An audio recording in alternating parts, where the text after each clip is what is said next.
The message was sent at 2:47 a.m. Her hands were shaking so badly she could barely type.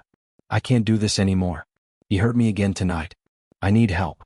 Please. She pressed send. 3 seconds later, her stomach dropped. The number was wrong. 1 digit off.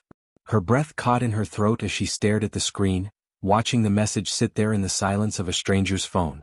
She tried to delete it. Too late. 3 dots appeared. Someone was typing.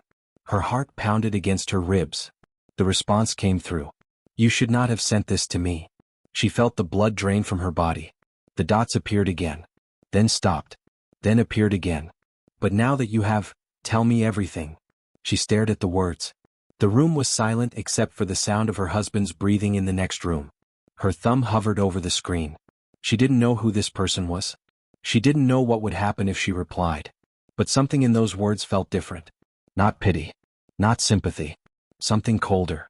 Something dangerous. Something that felt like power. This is Forbidden Empire. Where silence breaks. Where power answers. Where protection changes everything. Here we tell stories of those who were trapped in darkness and found something unexpected in the shadows. Not heroes. Not saviors. Something more dangerous than that. If you believe some lines should never be crossed and some people should never be touched, then you're in the right place. Subscribe. And step into the empire. Her name was Maya. She had been married for 4 years. To most people her life looked perfect. A beautiful home in the suburbs. A husband with a respectable career. Dinner parties with colleagues. Smiles and photographs. But photographs don't show bruises that hide beneath long sleeves. They don't capture the way someone flinches when a door slams. They don't record the sound of apologies whispered into pillows at 3 in the morning. It started small. It always does. Comments about her clothing. You're not wearing that, are you? Questions about her friends. Why do you need to see them so much? Am I not enough for you? Gradually the invitations stopped coming. The calls became less frequent. Her world got smaller. And smaller. Until it was just the two of them. Marcus was a financial analyst. Successful. Charming in public. The kind of man people respected. The kind of man no one would believe could do what he did behind closed doors. The first time he hit her, he cried afterward. He held her. Told her he was sorry. Told her he'd been under so much stress. Told her it would never happen again. She believed him. Because she wanted to. Because she loved him. Because she thought love could fix anything. But it happened again. And again. The apologies became shorter. The excuses became thinner. The violence became routine. She learned to read his moods. To anticipate his triggers. To make herself smaller. Quieter. Invisible. She learned that if she cooked his favorite meal, he might be gentler. That if she agreed with everything he said, the night might pass without incident. That if she never cried where he could see her, he might forget she was capable of pain. She became a ghost in her own home.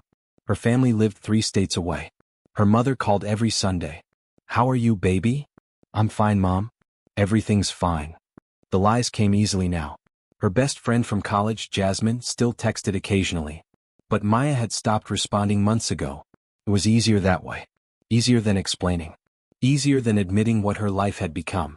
Easier than hearing someone tell her to leave when she didn't know how. Because where would she go? How would she survive? Marcus controlled everything. The bank accounts. The credit cards. The car was in his name. The house was in his name. Even her phone was on his plan. He reminded her of this often. Everything you have is because of me. Without me you'd have nothing. No one else would want you. She started to believe it. That was the worst part. Not the bruises. Not the fear. But the slow erosion of herself. The way she'd started to see herself through his eyes. Worthless. Stupid. Ungrateful. Lucky that he still wanted her at all. Tuesday night started like any other. She made dinner. Baked chicken with roasted vegetables. His favorite. He came home at 7:30. She heard his car in the driveway and felt her stomach tighten. She could tell by the way he slammed the door that it was going to be a bad night. He walked into the kitchen without greeting her. Loosened his tie. Looked at the table. This is what you made. I thought you liked chicken. I had chicken for lunch. I'm sorry. I didn't know. I can make something else. Forget it. He sat down. She served him. Her hands were steady. Years of practice. They ate in silence. She barely touched her food. You're not eating. I'm not very hungry. I work all day to provide for you, and you can't even appreciate a meal? I do appreciate it. You just what? His voice was rising. She knew this tone. Nothing. I'm sorry. You're always sorry. He pushed his chair back. She stood up instinctively, ready to clear the table. Sit down. She sat. He walked around the table. Stood behind her. She could feel him there. The weight of his presence. Do you think I'm stupid, Maya? No. Then why do you treat me like I am? I don't. I saw the email. Her blood went cold. What email? From the community college. About enrollment. She'd forgotten about that. Months ago, she'd requested information about taking classes. Just to have something. Some small piece of herself that was hers. She never followed through. But the emails kept coming. I was just looking. Just looking? You want to leave, is that it? No, Marcus, I just thought. You thought what? That you could go back to school? Be somebody? I just wanted to learn something. You want to learn something? His hand was on her shoulder now, gripping hard. Learn this. What happened next was worse than usual. She tried to stay quiet. But some sounds can't be held in. When it was over, he went to the bedroom. She heard the shower turn on. She sat on the kitchen floor. Her body ached. Her soul ached more. She pulled herself up, cleaned the kitchen mechanically, put away the dishes, wiped down the counters, erased the evidence of dinner, erased the evidence of herself. She walked to the bathroom. Not the master bathroom. The guest bathroom at the end of the hall. Locked the door. Looked in the mirror. She didn't recognize the woman staring back. She sat on the edge of the bathtub, pulled out her phone. She needed someone. Anyone. Jasmine. Her friend from college who'd been texting for months with no response. Her friend who probably thought Maya had forgotten about her. Who probably had every right to ignore Maya's message. But she had to try. She opened the messages. Found Jasmine's name. Typed the message. I can't do this anymore. He hurt me again tonight. I need help. Please. She pressed send. And then she saw it. The number at the top of the screen. It wasn't Jasmine's number. One digit was different. One single digit. She typed it wrong. The message had gone to a complete stranger. Panic flooded through her. She tried to delete it. The option wasn't there. She tried to unsend it. Nothing. Her hands were shaking again. What had she done? What if this person called the police? What if they showed up at her house? What if Marcus found out? 3 dots appeared at the bottom of the screen. Someone was typing. The message came through. You should not have sent this to me. Her heart was pounding so hard she thought she might pass out. She stared at the phone. Waiting. The dots appeared again. But now that you have, tell me everything. She read it 3 times. The words were calm. Direct. Not what she expected. Not are you okay? Not should I call someone? Not where are you? Just, tell me everything. Like an instruction. Like a command from someone used to giving them. She shouldn't respond. She knew that. This was a stranger. Someone random. Someone who could make everything worse. But something about those words stopped her from deleting the conversation. There was no pity in them. No performative concern. Just a cold, clear statement. She sat there for a long time. The shower turned off down the hall. She heard Marcus moving around in the bedroom. Her thumb hovered over the keyboard. She began to type. At the same moment, across the city, a man sat in his office. The building was silent at this hour. 20 floors above the street, the lights of the city spread out like scattered diamonds. His desk was clean. No clutter. No personal photographs. Just a laptop, a glass of whiskey, and his phone. He'd been reviewing financial reports when the message came through. He glanced at it. Read it. Set the phone down. Picked it up again. He didn't know why he responded. He received countless messages to this number. Business. Urgent matters. Things that required his immediate attention. This was none of those things. This was a mistake. A woman. A stranger. Someone who'd typed one wrong digit and sent her desperation into the void. It should have been deleted. Ignored. Forgotten. But something about the message made him pause. He hurt me again tonight. Again. That single word carried weight. History. A pattern. He set down his glass. Typed his response. You should not have sent this to me. It was the truth. She had no idea who he was. What he was capable of. What kind of attention she just attracted. But his fingers moved across the screen again. But now that you have, tell me everything. He sent it. Leaned back in his chair. Waited. The reply came 10 minutes later. I don't know who you are. No. You don't. I sent this to the wrong number. I know. I should delete this conversation. You should. Pause. But you're still here. Another pause. So am I. His responses were minimal, precise. He didn't offer comfort. Didn't ask if she was safe. Didn't suggest she call the police. He simply existed on the other end of the screen. Waiting.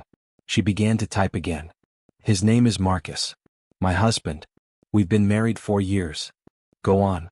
It started 2 years ago. Small things at first. He'd get angry about stupid stuff. Then it got worse. Define worse. She hesitated. He hits me. Pushes me. Tells me I'm worthless. Controls everything. Money. Friends. Everything. Why haven't you left? I can't. I have nowhere to go. No money. No family nearby. He'd find me anyway. He always says he would. Do you believe him? Yes. The man in the office read her messages carefully. He wasn't moved by emotion. He was cataloging information. Building a profile. Understanding the structure of her cage. What did he do tonight? She told him. Not all of it, but enough. He read it without expression. Where are you now? Bathroom. He's in the bedroom. Does he check your phone? Sometimes. Delete this conversation after we're done. Okay. Tomorrow night. Same time. Message me. Why? Because I told you to. She stared at the screen. There was something in that response. Not kindness. Authority. The kind of voice that expected obedience. And strangely, it didn't frighten her. It steadied her. Okay. Delete this now. She deleted the conversation. Put her phone in her pocket. Washed her face. Unlocked the bathroom door. Walked quietly to the bedroom. Marcus was already asleep. She lay down on her side of the bed. Stared at the ceiling. And for the first time in months, something other than fear moved through her chest. Curiosity. The next night, she waited until Marcus was asleep. She went to the bathroom. Opened her phone. Typed the number from memory. I'm here. The response came within seconds. Good. Tell me about his routine. What? His schedule. When he leaves. When he comes home. What he does. Why? Answer the question. She felt a chill run down her spine. But she answered. He leaves at 7 a.m. Works downtown. Comes home around 6 or 7.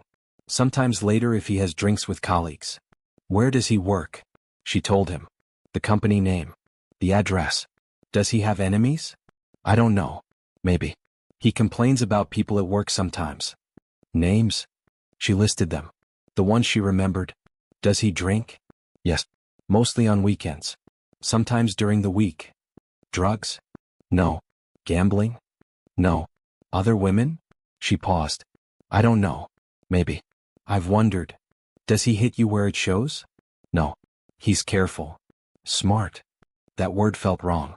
Like a compliment to her abuser. But she understood what he meant. Marcus was calculated. Deliberate. He knew how to hurt her without leaving evidence. Why are you asking me all this? Because if you want help, I need information. What kind of help? The kind you can't get anywhere else. Who are you? Someone who solves problems. I don't understand. You don't need to. Not yet. She stared at her phone. What do you want from me? Nothing. People don't help for nothing. Most people don't. But you're different? Yes. Why? Because you sent a message to the wrong number. And I don't like men who hurt women. There was something final in those words. Something cold and absolute. What are you going to do? Nothing yet. Keep messaging me. Same time. Every night. Okay. And Maya? Her breath caught. She hadn't told him her name. Delete this conversation. Every time. The screen went dark. She sat there shaking. He knew her name. Which meant he'd already started looking. Already digging. Already moving pieces she couldn't see. She should have been terrified. But instead she felt something else. Hope. The conversations continued. Every night. Same time. 2 in the morning. While Marcus slept. The man's questions were detailed. Methodical. Does he have life insurance? Yes. How much? She told him. Who's the beneficiary? Me. Good. Why does that matter? Everything matters. Does he have a temper at work? I don't think so. He's different there. Charming. 2 faces. Yes. Does he have debts? Some. Student loans. Car payment. Normal stuff. Credit cards. A few. Does he use them often? Sometimes. Why? Building a picture. She didn't understand what picture he was building. But she answered every question. Because for the first time in years, someone was paying attention. Really paying attention. Not to hurt her. Not to control her. But to understand. On the 5th night, she asked him a question. Can I know your name? No. Why not? Because names have power. And you're safer not knowing mine. But you know mine. I know everything about you, Maya. Your maiden name. Where you grew up. Where you went to school. Your mother's name. Your friend Jasmine who you stopped talking to 8 months ago. She felt her chest tighten. How? It doesn't matter how. What matters is that I know who you are. And soon I'll know everything about him. This scares me. It should. Then why am I still talking to you? Because you're smart enough to know the difference between danger and protection. She sat with that for a moment. Which one are you? Both. The next morning, Maya woke to find Marcus already awake. Standing over her. Holding her phone. Her blood turned to ice. Who's he? Who? Don't play stupid. I saw you on your phone last night. You thought I was asleep. Who are you talking to? Her mind raced. She deleted the messages. Every single one. No one. I couldn't sleep. I was just looking at things online.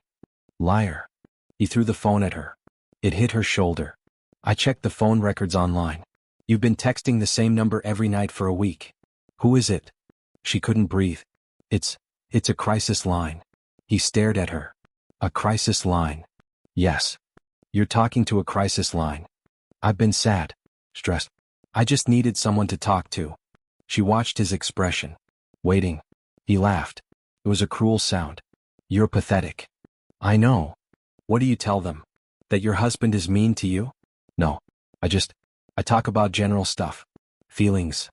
Feelings. He shook his head. You want to talk about feelings? Talk to me.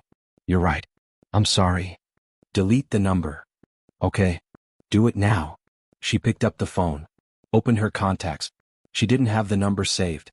She'd memorized it. But she had to pretend. She scrolled through. Deleted a random number she never used. Done. Good. Now make me breakfast. I have a meeting at 9. He left the room. She sat there trembling. That night she didn't message. She couldn't risk it. The next night the same. On the 3rd night her phone buzzed. A message from the unknown number. Why did you stop?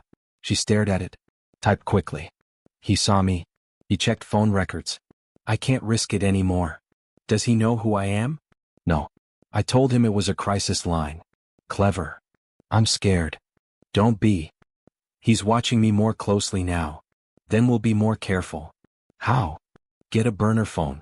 Pay cash. Keep it hidden. Message me from that. I don't have cash. He controls everything. Check your coat pocket. The black one in your closet. Her heart stopped. She stood up. Walked to the closet. Reached into her black coat pocket. Her fingers touched something. She pulled it out. $500. And a small phone. Already activated. She stared at it. Her hands were shaking. How did you? It doesn't matter. Use that phone. Only for me. Keep it hidden. Charge it when he's not home.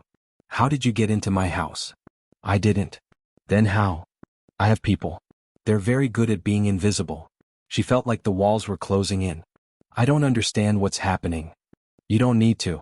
Trust is a choice, Maya. You made it when you kept talking to me. Now I'm making mine. What choice? To help you. She sat down on the closet floor. Held the phone against her chest. For the first time in 4 years, someone had given her something. Not taken. Given. Power. Privacy. A lifeline. She typed on the new phone. Thank you. Don't thank me yet. Why not? Because what comes next isn't kind. I don't need kind. Good. Because kind doesn't win. The changes started small. So small Maya almost didn't notice them at first. Marcus came home one evening and his mood was off. Not angry. Distracted. Everything okay? Yeah. Just work stuff. Want to talk about it? No. He poured himself a drink. Sat on the couch. Stared at his phone. She made dinner. He barely touched it. The next day was the same. And the day after that. He was on his phone constantly now. Typing. Calling. His voice tense even when he thought she couldn't hear. I don't know what you're talking about. No, I didn't authorize that. Check again. She didn't ask. But at 2 in the morning she messaged the burner phone. Something's wrong with Marcus. He's stressed. On the phone all the time. I know. What did you do? His company is being audited. Routine. But they're finding small discrepancies in his accounts. What kind of discrepancies? The kind that make people ask questions. Did you? Yes. She sat with that. He didn't do anything wrong, did he? Does it matter? Yes. He's done plenty wrong. Just not with money. But people care more about money than they do about bruises on a woman's body. So we use what works. This isn't right. Neither is what he does to you. She closed her eyes. I didn't ask you to destroy him. You asked for help. This is help. By ruining his career? By removing his power. Step by step. Until he has nothing left to hurt you with. And if he finds out? He won't. Men like him never look at themselves.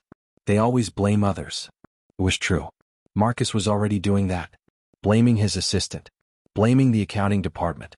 Blaming everyone except himself. The audit took 3 weeks. They didn't find anything criminal. But they found enough to create doubt. Questions. Concerns. Marcus was put on administrative leave while they investigated further. He came home that afternoon. Slammed the door. They suspended me. What? The audit. They're saying there are irregularities. They put me on leave. I'm sure they'll figure it out. Shut up. He poured a drink. Then another. By evening he was drunk. Maya stayed in the kitchen. Stayed quiet. But he came looking for her. This is your fault. What? Your bad luck. Ever since I married you, nothing's gone right. That's not true. Don't tell me what's true. He grabbed her arm. She flinched. You think you're so innocent, so perfect, but you're nothing. You hear me? Nothing. He raised his hand. And then his phone rang. He stopped. Looked at the screen. I have to take this. He let her go. Walked into the other room. She heard his voice. Loud. Defensive. She slipped into the bathroom. Pulled out the burner phone. He's drunk. And angry. I think he's going to. Lock yourself in the bathroom. Don't come out until morning. He'll break the door down. No, he won't. How do you know? Because in 30 seconds he's going to get a call from his lawyer. And that conversation will last 3 hours. She waited. Counted the seconds. At 28 she heard Marcus's phone ring again. What now? Yes, this is him. What? His voice changed. Became focused. Sober. Okay. Yes. I'm listening. She heard him move to his office. Close the door. She waited. 5 minutes. 10. 30. He didn't come looking for her. She messaged the unknown number. How did you do that? His lawyer received an anonymous tip about the audit. Evidence that suggests Marcus might be the victim of embezzlement by someone else at the firm. The lawyer needs to review everything. It will take hours. Is it true? Does it matter? You keep asking me that. Because the answer is always the same. What matters is that you're safe tonight. She sat on the bathroom floor. Who are you? Someone with resources. That's not an answer. It's the only one you're getting. I need to know what I'm part of. You're part of your own survival. Everything else is details. She wanted to argue. But she was too tired. Thank you. For tonight. Sleep, Maya. Tomorrow will be different. How? You'll see. The next morning Marcus was calmer. Almost normal. The lawyer had given him hope. A direction. A target that wasn't her. They think someone at the firm set me up. Really? Yeah. We're looking into it. That's good. Yeah. He actually looked at her. Sorry about last night. It's okay. I was drunk. I know. It's just, this whole thing is stressful. I understand. She didn't believe his apology. But she accepted it. Because that's what she'd always done. The weeks that followed brought more changes. The investigation at Marcus's firm expanded. They found evidence of embezzlement. But not by Marcus. By his supervisor. Marcus was cleared. He returned to work vindicated. Maya thought things would go back to normal. But they didn't. Because the next problem started immediately. The car accident. Marcus was driving home from work. Someone ran a red light. Hit his car. He wasn't hurt. But the car was totaled. The other driver claimed Marcus was at fault. Even though he wasn't. Even though witnesses said otherwise. The insurance became a nightmare. The other driver had a lawyer. A good one. Who claimed Marcus had been drinking. That he was impaired. That he was liable. Marcus fought it. But the stress was mounting. Then the problems at the bank started. Fraudulent charges on his credit card. Someone had stolen his information. Made purchases across the country. The bank froze his accounts while they investigated. Marcus couldn't access his money. Not for weeks. Maya watched it all happen. And every night she messaged the unknown number. "This is you, isn't it?" "Yes." "All of it." "Most of it." "Why?" "Because men like Marcus need to understand what it's like to have no control." "He's suffering." "Is he?" She paused. "Yes." "The way you suffered? That's different." "Why?" "Because I didn't deserve it." "Neither does he?" "I don't know." "Yes, you do." She closed her eyes. "I feel guilty." "Good. That means you're human. But don't let it stop you." "Stop me from what?" "Surviving." Marcus was unraveling. Slowly. Methodically. Every part of his life that gave him power was being stripped away. His job was secure, but his reputation was damaged. His car was gone. His credit was frozen. His stress was constant. And when stress came, he drank. And when he drank, he got mean. But something strange was happening. Every time he got too close to violence, something intervened. A phone call. A knock at the door. A sudden problem that demanded his immediate attention. It was as if someone was watching. Protecting her from a distance. One night, Marcus grabbed her. Pushed her against the wall. "You think you're better than me?" "No." "You think I don't see the way you look at me?" "Marcus, please." The doorbell rang. He stopped. "Who the hell is that?" "I don't know." He let her go. Went to the door. A delivery driver stood there. "Package for Marcus Reed." "I didn't order anything." "Someone did." "Sign here." Marcus signed. Took the package. Closed the door. Opened it. Inside was a leather-bound planner. Expensive. With a note. "For getting your life back on track. A colleague." Marcus stared at it. "Who sent this?" "I don't know. But Maya did." That night she messaged the number. "The package? That was you." "Yes." "Why?" "Timing." "You've been watching the house." "Yes." "For how long?" "Since the beginning." She felt a chill. "There are cameras, aren't there? You can see inside." "No. I don't need to see. I can hear." "How?" "Your phone. The one he pays for. I've had access since the second night we spoke. You've been listening to everything." "Yes." "That's illegal? Invasive?" "Yes to both." "Then why am I not angry?" "Because you're smart enough to know it's the only reason you're still alive." She sat with that. He was right. The interventions. The perfectly timed distractions. They'd saved her. How many times? She'd lost count. "I don't know how to feel about this." "Feel however you want. But understand this. I'm not doing this because I'm a good person. I'm doing this because I don't like unfinished business." "What business?" "You asked for help. I gave my word." "To who?" "Yourself." "To you." She felt something shift in her chest. "I never asked you to give your word. You didn't have to. You sent that message. That was enough." "Enough for what?" "For me to decide your life was worth protecting." She stared at the screen. "Who decides that? Who are you to decide whose life matters?" "Someone who has the power to do something about it." "That's not an answer. It's the only one that matters." She put the phone down, lay in the dark, and realized something. She wasn't afraid of the unknown man anymore. She was afraid of what would happen if he stopped watching. 3 months passed. Marcus's world continued to crumble. The insurance lawsuit settled. But not in his favor. He had to pay a substantial amount out of pocket. The credit card fraud was resolved. But his credit score was destroyed. Banks denied him loans. His reputation at work was intact, but promotions passed him by. Colleagues who once respected him now kept their distance. Rumors spread. Nothing concrete. Just whispers. "Did you hear about Marcus? Something's off with him. I heard he's having personal problems." He started drinking more. His temper grew shorter. But he never touched Maya. Not once. Not because he didn't want to. She could see it in his eyes. But every time he got close, something stopped him. A sudden bout of nausea. A blinding headache. An urgent email. She knew why. The man behind the phone was orchestrating everything. One night, Marcus came home and told her he'd been assigned to a new project. Out of state. He'd be gone for 2 weeks. "I leave tomorrow." "Okay. You'll be fine here alone?" "Yes." "Don't do anything stupid while I'm gone." "I won't." He left the next morning. And for the first time in 4 years, Maya was alone in the house. Truly alone. She walked through the rooms. Breathed. Felt the space without his presence. Was strange. Quiet. Almost peaceful. That night she messaged the number. He's gone for 2 weeks. I know. Did you arrange that too? His company needed someone for that project. I made sure he was the best candidate. Why? Because you need time. For what? To decide. Decide what? If you want to disappear. Her breath caught. What? 2 weeks is enough time. New identity. New city. New life. I can make it happen. You're serious. Always. I can't just leave. Why not? Because, I don't know. It's not that simple. It is exactly that simple. You take what you need. Get in a car. Drive. Never look back. He'd find me. Not if I don't want him to. You can't promise that. I can. And I am. She sat on the couch. Stared at the walls.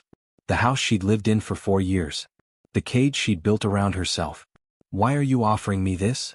Because the alternative is worse. What alternative? Staying. Maybe things will get better. They won't. You don't know that. Yes, I do. Men like Marcus don't change. They adapt. Right now he's under pressure. But pressure doesn't last forever. When it lifts, he'll go back to what he knows. And what he knows is hurting you. She knew he was right. I'm not ready. Then get ready. I need more time. You have 2 weeks. That's not enough. It's more than most people get. She put the phone down. Walked to the window. Looked out at the street. Freedom was right there. A car. A road. A direction. But she couldn't move. Not yet. The 2 weeks passed.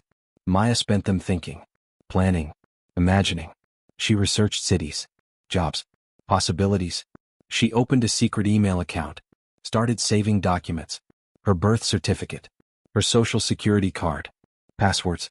Everything she'd need. She put it all on a USB drive. Hid it in a tampon box. Marcus would never look there. She felt herself changing.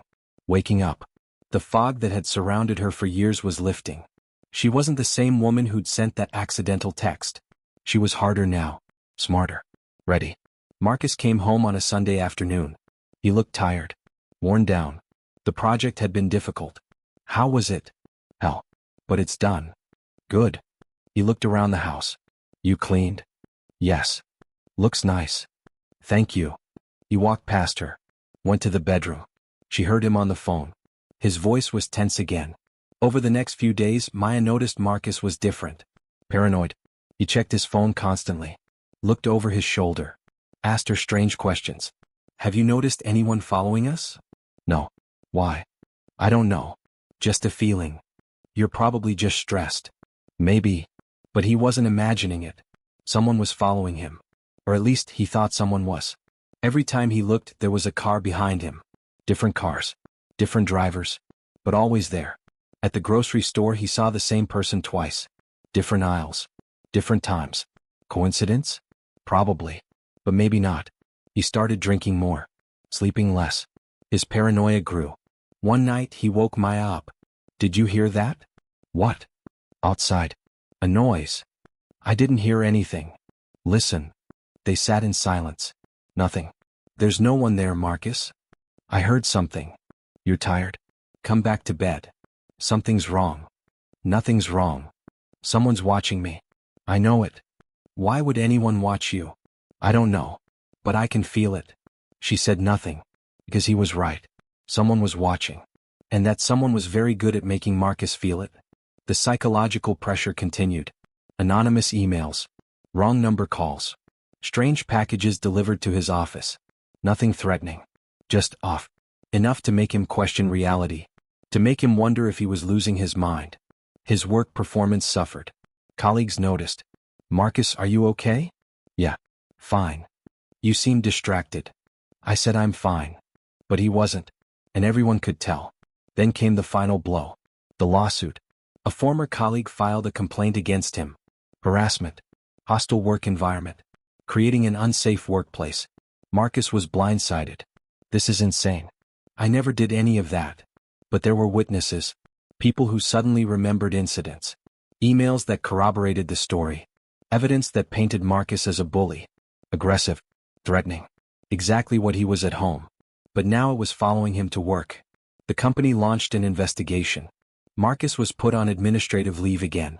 This time it felt final. He came home that evening and didn't speak. Poured himself a drink. Sat in the dark. Maya watched from the kitchen. She should have felt satisfaction. But instead she felt hollow. That night she messaged the number. What happened at his work? That was you. Yes. The harassment claim. The witnesses. All of it. Most of it was true.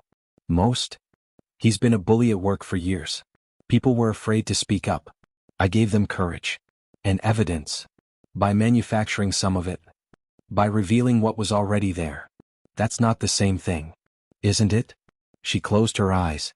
I wanted him to stop hurting me. Not to lose everything. He hasn't lost everything yet. What does that mean? It means we're not finished. I want you to stop. No, you don't. Yes, I do. If I stop now, he'll blame you.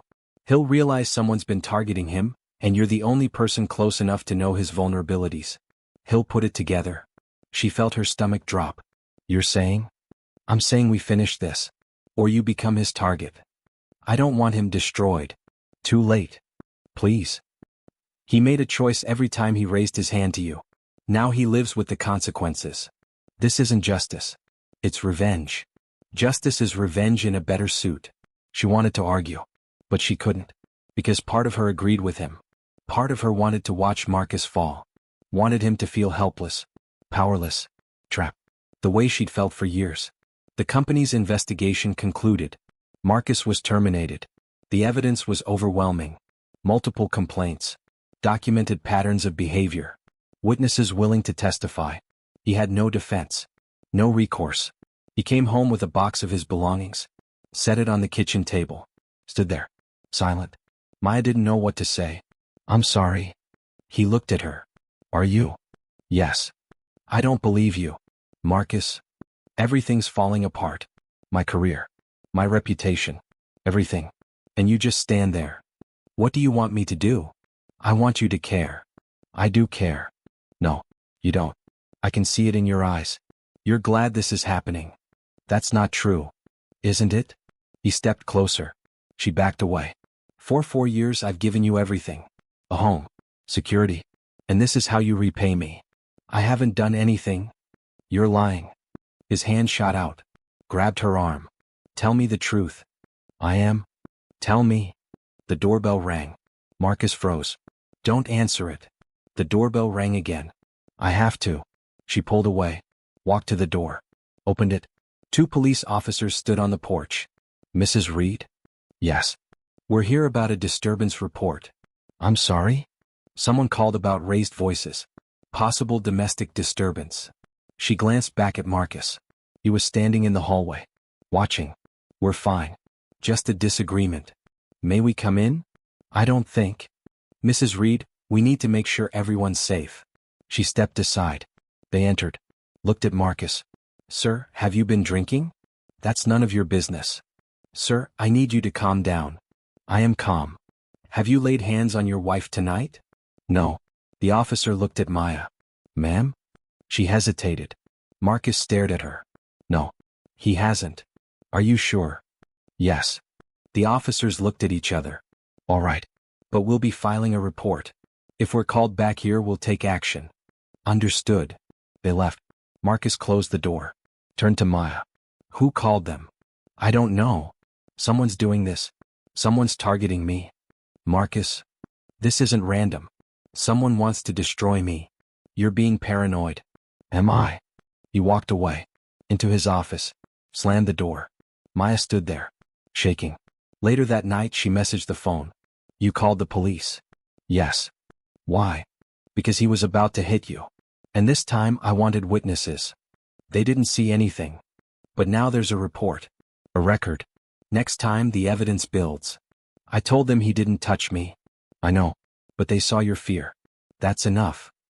He knows someone's targeting him. Good. Good. He's going to figure this out. No, he won't. He'll spiral. Blame everyone. But never find the source. How can you be sure? Because men like Marcus don't look inward. They only look for external enemies. And I've given him plenty. She wanted to believe him. But doubt crept in. Over the next 2 weeks, Marcus deteriorated. He stopped shaving, stopped showering regularly, spent hours online reading conspiracy theories, started a notebook of everyone who might be against him. Former colleagues, family members, even Maya. She saw her name in the notebook, underlined, with a question mark. She didn't sleep that night.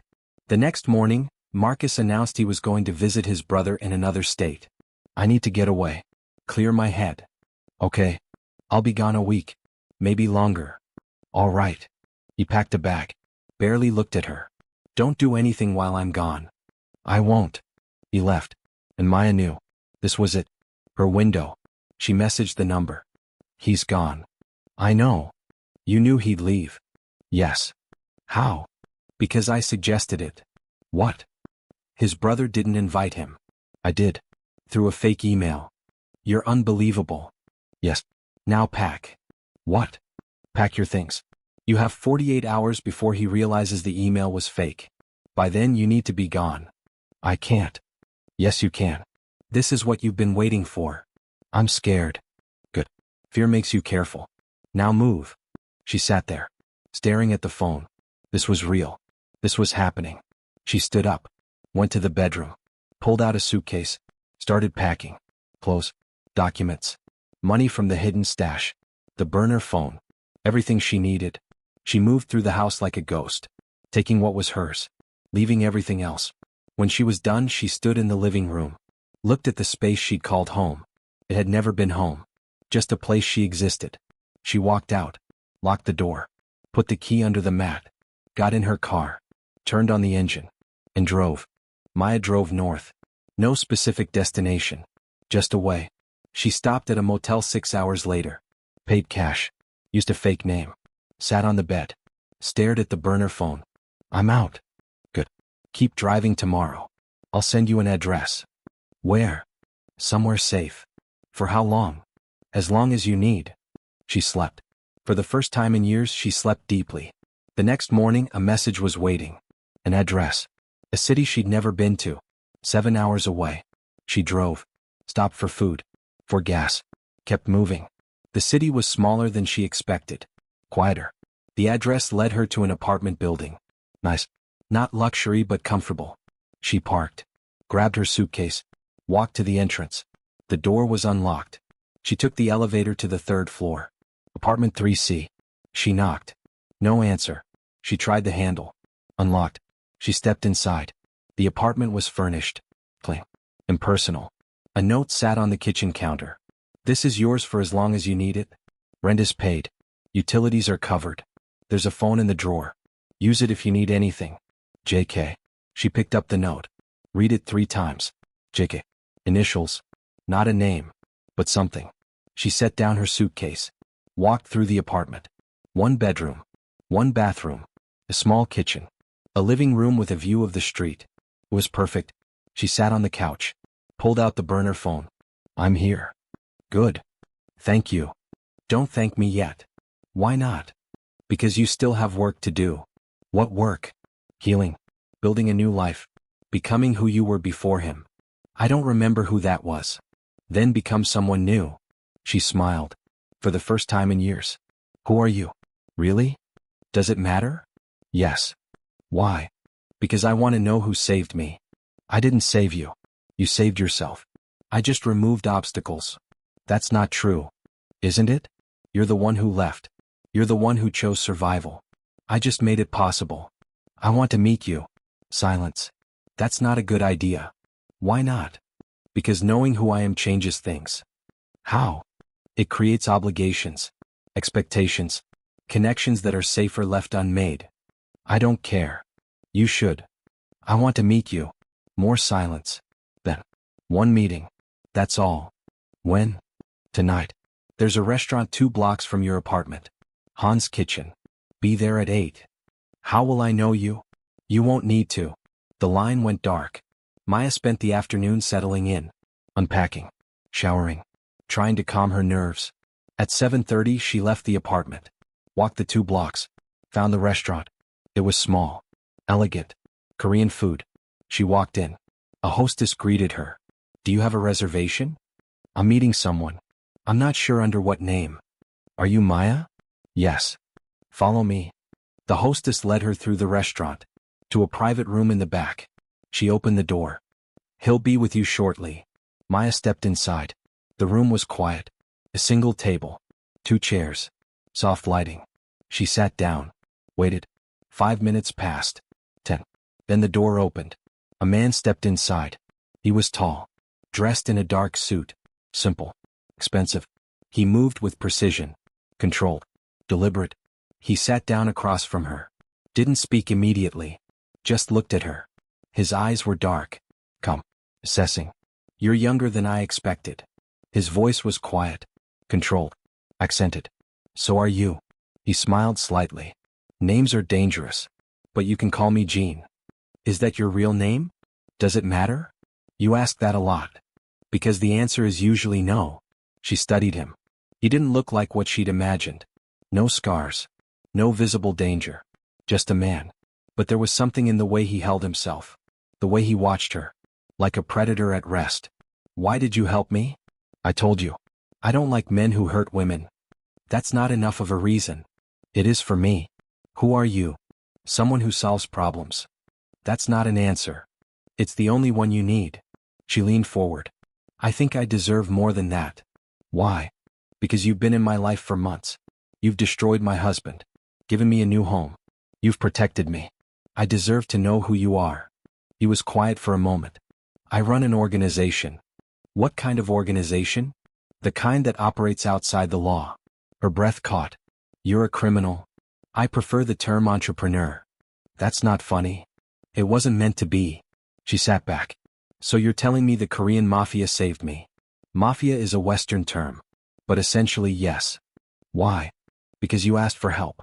And your message ended up with someone who could provide it. That's insane. Is it? Or is it just unlikely? She didn't know what to say. What do you want from me? Nothing. People don't do things for nothing. I do. Why? He leaned forward. Because power without purpose is meaningless. I have resources. Influence. The ability to change lives. Why shouldn't I use it? Because it's dangerous. Everything worth doing is dangerous. She looked at him. Really looked. He wasn't what she expected. Not kind. Not cruel. Just direct. What happens now? You live your life. Build something new. Forget Marcus. And you? I go back to my work. Will I see you again? Do you want to? She paused. I don't know. Then don't decide now. He stood up. The apartment is yours. The phone in the drawer connects directly to me. Use it if you need anything. Jean. He stopped. Thank you. He nodded. You did the hard part, Maya.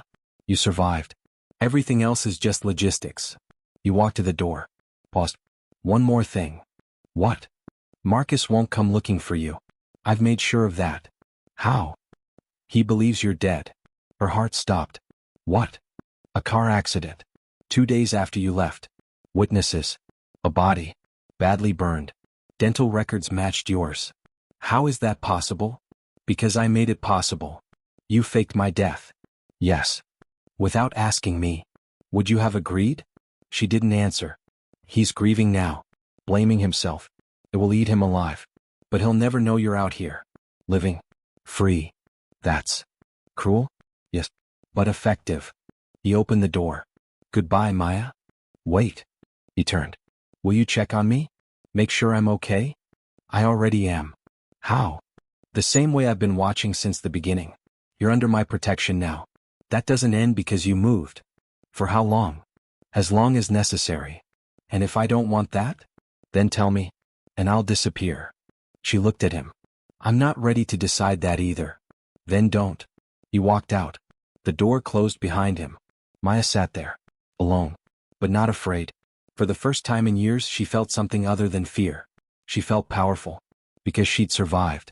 Because she'd escaped. Because somewhere in the city, a man with resources and influence was watching over her. Not because he had to. But because he'd given his word. And men like Jean didn't break their word. She walked out of the restaurant. Back to her apartment. Sat by the window. Looked out at the street. Her new life was beginning. And somewhere in the shadows, Jean was making sure nothing would threaten it. She picked up her phone. The regular one. Opened her messages. Started a new one. Type. Dear Jasmine, I know it's been a long time, but I'm ready to talk now. Are you?